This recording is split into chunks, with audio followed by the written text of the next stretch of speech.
안녕하세요.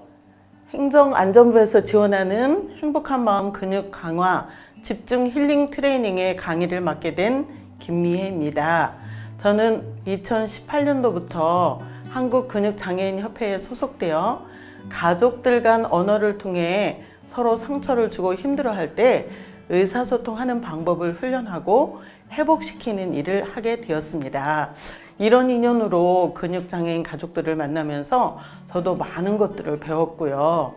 김미라 선생님은 이제 부모-자녀 관계를 다룬다면 저는 근육장애인 당사자 여러분들을 위한 강의를 진행할 예정입니다.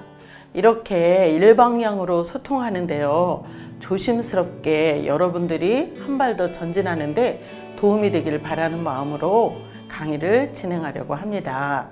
근육장애인 분들의 경우 서서히 진행되는 근육장애로 인해서 육체적 뿐만 아니라 심적으로도 많은 어려움을 호소하고 있는 것을 보았습니다. 건강한 마음가짐으로 한 발 더 앞으로 나갈 수 있도록 근육병으로 지친 여러분들이 잠시 시간을 내어서 마음이 어떻게 작동하는지, 우리 내면에는 어떤 것들이 있는지 알아보기로 할까요? 네, 여러분 지금 행복하십니까? 행복이 과연 무엇일까요? 어떻게 하면 행복할 수 있을까요? 여러분 입장에서는 어쩌면 뛰고 걷고 하는 건강한 육체를 가졌다면 행복할 것이다, 이렇게 생각할지도 모르겠습니다. 그보다 먼저 행복은 어디에서 느낄까요? 마음일까요? 육체일까요?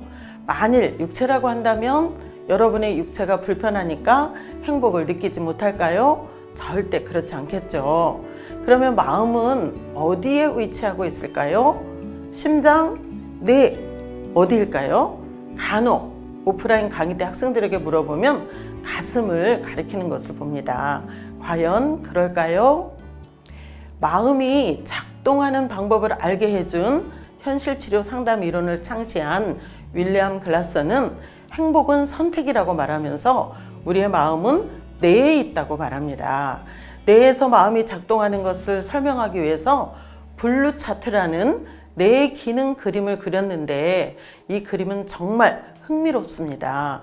그의 천재성이 돋보여지는 그런 그림이라고 할 수 있는데요. 만일 여러분이 이런 심리적인 부분에 더 관심이 있다면 이론적으로 꼭 배워보시기를 바랍니다. 또한 현실치료 상담 국제학회가 한국에서 2017년도에 열렸었는데요. 그때 주강사였던 캘리포니아 대학의 심리학과 교수인 소냐 루보목스키는 일상생활을 스스로 선택해서 주도적인 삶을 살아갈 때 행복에 이른다, 이렇게 말을 했습니다.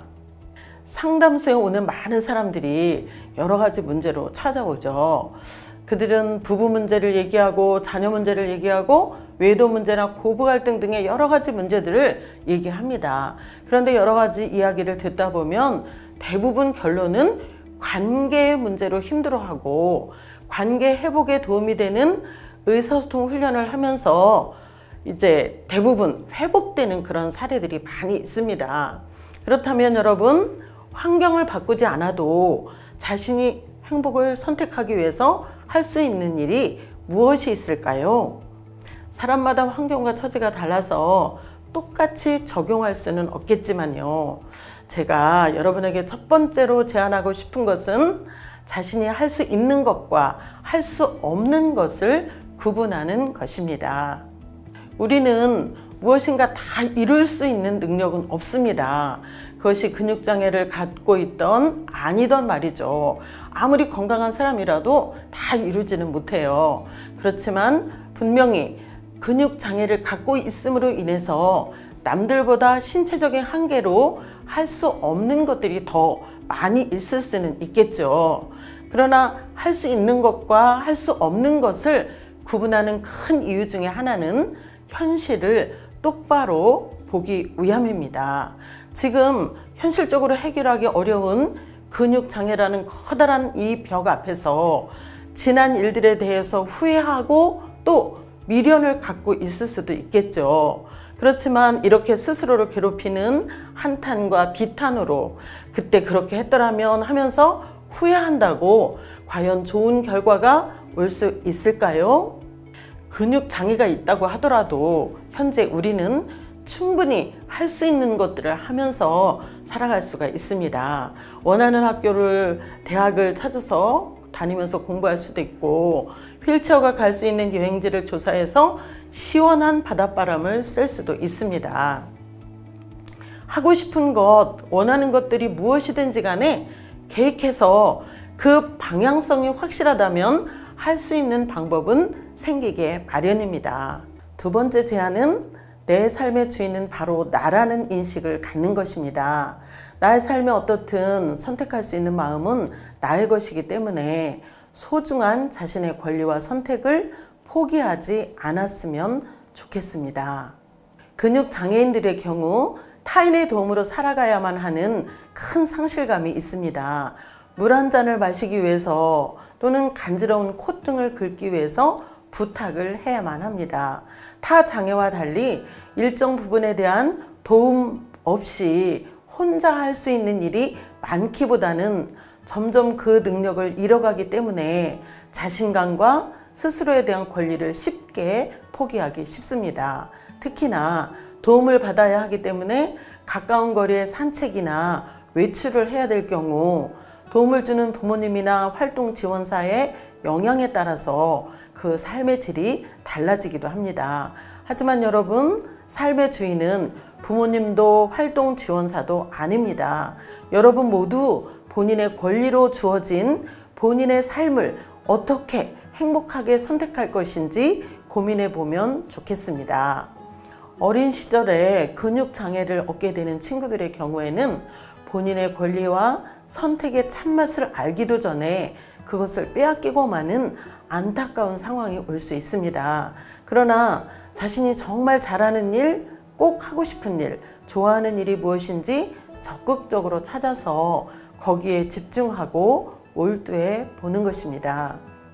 그러다 보면 자신의 강점과 장점을 발휘해서 몰두하는 과정에서 행복감을 유지할 수 있을 것입니다. 또한 자신은 어떤 사람으로 기억되길 원하는지, 인생이 바람직하게 발전되어 간다면 어떤 모습이 될까를 생각해 보았으면 좋겠습니다. 여러분, 그런데 마음은 어떻게 작용하며 행동은 왜 하는 것일까요?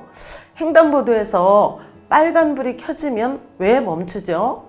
또한 전화벨이 울리면 전화를 왜 받아요? 빨간불에 멈추는 것은 죽지 않으려고 하는 생존 욕구 충족을 위해서 멈추는 것이고요. 벨이 울리면 받는 것은 누군가와 소통하고 교제하기 위해서라고 말할 수 있습니다. 이렇듯 어떤 행동에는 그 내면에 분명한 욕구가 있고 그것을 충족하기 위해 행동한다는 것입니다. 미국에서 텔레마케터들이 상품을 팔기 위해서 외로운 노인들을 이제 전화로 접근을 하고요. 판촉 활동을 하면서 매출을 올리면서 그 노인 집에는 풀어보지도 않은 물건들이 방마다 쌓여 있는 그런 현상을 본 적이 있습니다. 텔레마케터하고라도 소통하고 싶은, 어찌 보면 소외된 사회의 비극적인 사례라고 볼 수 있겠죠. 우리는 모두 내면의 욕구를 충족하기 위해 어떤 행동이든지 하게 된다는 것입니다. 자동 응답기는 설정해 놓은 시간이 지나면 전화를 받지 않게 되고 자동으로 전화를 받습니다. 지금은 부재 중이니 어떻게 녹음하세요 이런 얘기들이 나오는 거죠. 그런데 우리는 자동 응답기 같은 기계가 아니라 선택에 의해서 전화를 받거나 길을 건너거나 할 수 있는 자유의지를 지녔다는 것입니다. 그래서 선택이라는 의미가 매우 중요한 것이죠.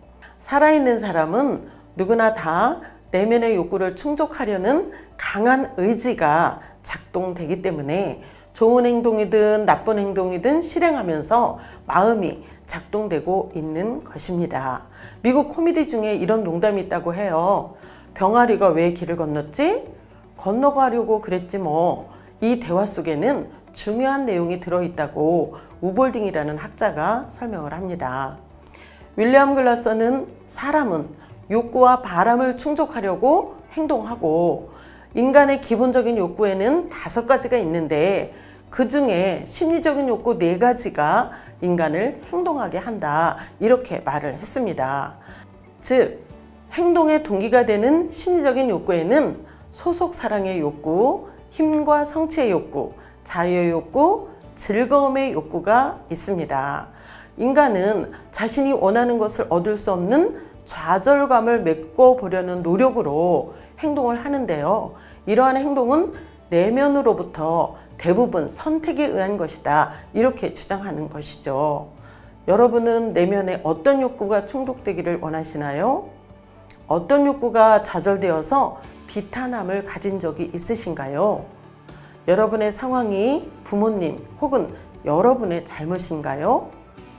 절대 그렇지 않습니다. 현 상황에 대해서 세상을 비난하고 자신의 운명을 원망하는 일에 에너지를 계속해서 소모할 것인가, 아니면 문제 해결을 하는데 에너지를 활용할 것인가, 이에 대한 결정은 전적으로 본인 자신이 선택하는 것입니다. 원망하고 불평하는 것은 그 당시에는 최선의 선택인 것처럼 보이고, 그렇게라도 하지 않으면 더욱 폭발할 것 같은 그런 마음에서 그런 것을 선택한다고 하죠. 그러나 그렇게 원망하고 불평하는 것이 원하는 것을 얻는데 과연 도움이 될까요? 단연코 도움이 되지 않습니다. 비효과적이라고 할 수 있겠죠. 그렇다면 어떻게 해야 될까요? 우리 스스로 그런 것에서 주도적으로 벗어나는 길을 찾아내야 합니다. 그 길을 찾을 수 있다고 믿으면서 이 강의를 듣고 계신 여러분은 선택을 참 잘하셨습니다. 계속해서 강의를 듣다 보면 어느 순간에 마음 근육이 강화되고 치유되는 자신을 발견하게 되실 것입니다. 기대하셔도 좋습니다. 저도 현실치료 상담을 배우고 나서 삶의 방향과 방법이 많이 달라졌던 그런 경험이 있습니다. 선택한 일에 책임이 따른다는 것, 그리고 그 책임은 매우 중요하다는 것을 배웠습니다. 그럼 오늘 들었던 강의를 토대로 한 가지 과제를 드려도 될까요? 네, 여러분이 지금까지 살아오면서 혹은 성장하면서 감사했던 일, 혹은 즐거웠던 일에 대해서 번호를 붙이면서 한 10가지 정도 적어보시면 어떨까요?